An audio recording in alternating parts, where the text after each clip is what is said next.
Chocolate is one of the great timeless treats. People have been consuming it as far back as 1750 BC, not only as food, but also as medicine and even in sacred rituals.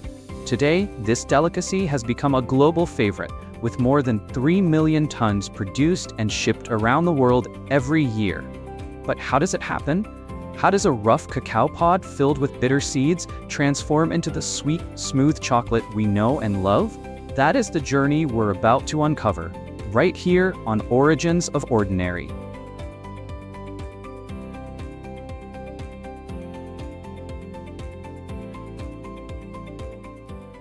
To understand chocolate's origins, we must return to the ancient civilizations that first discovered the cacao tree. The Mayans, living in Central America, occupied one of the rare regions on Earth where cacao could thrive. The tree demanded highly specific conditions: temperatures around 25 degrees Celsius, humidity above 80%, and steady rainfall.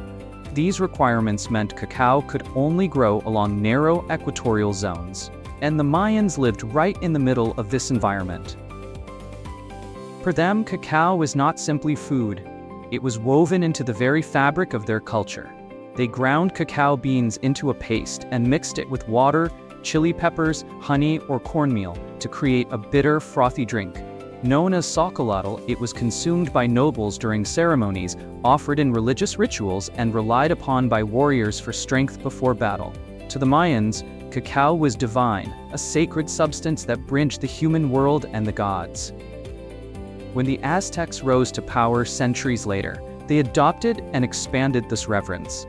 They believed cacao was a gift from Quetzalcoatl, the feathered serpent god. Drinking it symbolized vitality and divine favor. Beyond ritual, cacao beans also functioned as currency.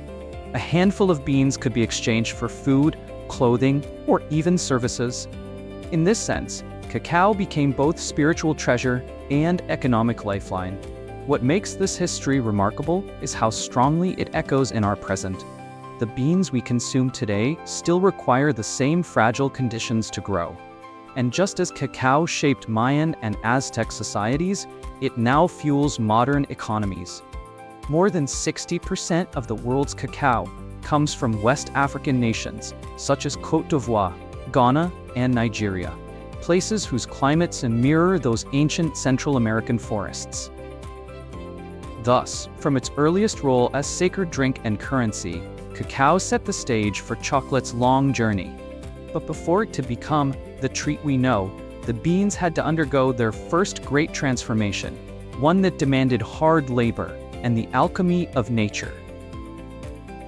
The path from cacao pod to chocolate begins with one of the most labor-intensive steps: harvesting. Unlike many fruits, cacao pods do not fall when they are ripe. Each pod must be cut down by hand, using machetes or long knives attached to poles. Farmers move carefully among the fragile trees, striking at the thick, brightly colored pods, yellow, orange, or deep red, that cling to the trunk and branches. It is slow, grueling work, repeated hundreds of times a day beneath the relentless equatorial sun. Once collected, the pods are split open one by one. Inside are dozens of cacao beans coated in a sticky white pulp. At this stage, nothing about them resembles chocolate. They are pale, slippery, and give off a sour aroma. But within these unassuming seeds lies the foundation of chocolate's flavor. To unlock it, nature must take over. The beans and pulp are heaped into large wooden boxes or woven baskets, often covered with banana leaves. There they sit for 3 to 9 days, undergoing fermentation. As natural yeasts and bacteria feed on the pulp, heat builds within the pile, sometimes climbing above 45 degrees Celsius. This warmth and microbial activity kill off unwanted germs, dissolve the slimy coating, and trigger a cascade of chemical changes inside the beans. During fermentation, the beans shift dramatically. Their color darkens from ivory to rich brown. Their bitterness mellows and subtle flavor compounds begin to emerge. Notes of fruit, spice, and the complexity that will later define chocolate. For farmers, this step is both science and tradition. Too short a fermentation, and the beans taste sour or flat. Too long and they spoil. Generations of experience have taught communities how to sense the perfect moment to move on. By the end of this process, the beans are no longer raw seeds. They have undergone their first great transformation, carrying within them the promise of chocolate's aroma and taste. Yet before they can travel the world, they must face the heat of the sun and the fire of the roaster. After fermentation, the beans are full of potential but still far from ready. The next step is drying, a deceptively simple yet vital process. Farmers spread the beans out in thin layers on mats or large patios, exposing them to the equatorial sun. For several days, they are raked and turned repeatedly to ensure even drying. This reduces their moisture content and prevents mold, but it also continues to shape flavor. By the time the beans are properly dried, their outer shells are firm and their interiors carry the first hints of chocolate's signature aroma. Once dried, the beans are packed into burlap sacks and shipped across oceans. Most of the world's cacao ends up in factories in Europe, North America, and Asia, where the transformation into chocolate accelerates. Before processing begins, quality control inspectors cut open sample beans. They look for the right shade of brown and the proper consistency, signs that fermentation and drying were successful. Only then do the beans advance to the roasters. Roasting is where chocolate begins to come alive. Depending on the type of chocolate desired, beans may be roasted for 30 minutes or for nearly 2 hours. Temperatures vary, but the purpose is always the same: to reduce moisture further and to ignite complex chemical reactions. More than 300 different compounds develop during roasting, creating the deep layered flavors we associate with chocolate. The air fills with an intoxicating aroma, nutty, earthy, and rich. Once roasted, the beans are cracked open and their shells, known as husks, are separated from the edible centers called nibs.